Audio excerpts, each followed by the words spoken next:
Hi all, I'm Bob And I'm Renee. from the Tradition School of Herbal Studies here in St. Petersburg, Florida. We thought we'd talk about one of our favorites, and we're so glad we've gotten this reestablished. This is Florida Betony. It's sometimes called Rattlesnake Root. It has these beautiful little flowers on there. And Stachys floridata. And there's a couple different ways that we can use this, and if you're really lucky, you've got this growing in your yard. Once it's established, you'll get a really big patch. We've got areas that are probably, 50 feet long or something. And around this time of year, we can harvest the aerial parts and use these for medicine, or if we're really lucky, and this plant is in the Laminaceae, or mint family. Oh, I know there's some down here. We'll find these white roots they're not very deep, but what we really want, oh, no, what's that? Well, that's not the best one. There's the little bit of a rattlesnake rattle there. There's a couple more. These, I've got them, found them as long as my hand, halfway up my arm. And well, I'll tell you, Renee can make some yummy food out of this, but it's also phenomenal medicine. How do you like to use it, Renee? Because I'm from Florida, I know this as a food for what you're seeing right there. That looks like the end of a rattlesnake, like the rattle. So this is definitely called rattlesnake root, and we would take these beautiful little pieces. This is this really nice stem that hasn't turned into a rattle yet. It tastes beautiful. And kind of pickle them or eat them fresh and use them just like a radish. But from a clinical herbal standpoint, that this can be used just like the northern betony, the wood betony that we have in our Medica. And I find it to be far superior in support of the nervous system. It is part of the Lamiaceae family. If you take a stem and you hold it in your hands and you click, click, click, roll it around, that you'll see that it has a square stem and it's part of that mint family, so that you can feel like it's very, very safe.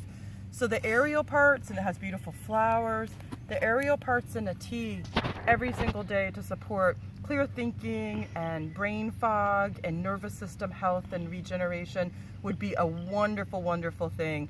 In a harsher preparation like a tincture, you could use it literally for very clinical injuries to the nervous system or clinical brain fog to help clear some of that away and have some precise thinking. In no way have I had contraindications to it. The normal mint contraindications don't really come with this because it's very low key. It's not super aromatic for a mint family type of item, and definitely don't see the same drying effect that we get from some of our other ones. So I find it to be very usable both for animals, special populations like children, for elders. It's something that I have used with no contraindications really showing at all for that support of the nervous system. You know, one of the questions we get a lot of times is, great, I ID'd the plant, I'm sure I've got the right one. Now what do I do with it? Can I use it fresh or dried? And so that's one of the nice things about these aerial parts, the leaves. It is totally appropriate to use this fresh and just pull it right off the plant. Or we can dry those, save them for later, or we can go ahead and put them in a tincture, an alcohol extraction that allows it to be very convenient. We don't have to search for it. Hey, hi Cody. So Bob said something that was really important, that this is one of those plants that's super versatile, that dry it works just as well. Like, I haven't had a huge distinction, and dogs will definitely have it. Like, he might eat that if I give it to him. Dogs are definitely animals that would love to have this and help them with their foggy nervous system. For here in Florida, where we have 100% humidity, it's super appropriate just to throw this into our food or our tea, dry or fresh. It's really storable and it's a wonderful crop. When you are looking at this growing out in the wild, it's about up to my hip with beautiful, beautiful flowers on it. It really does enjoy wet feet, so if you find it out for wild harvesting, be very careful that the drainage isn't infected in some way. It likes to be like in the creases of even a gardening truck going by, something like that. So other than that, there's not too many warnings about it. So why wouldn't you just have this in your everyday life for food and for beautifulness? So I think that's about all I got for this one. Yeah, it's always a good one. I like the roots as well. I think of them as almost a mild adaptogen, something for the hypothalamus pituitary adrenal complex.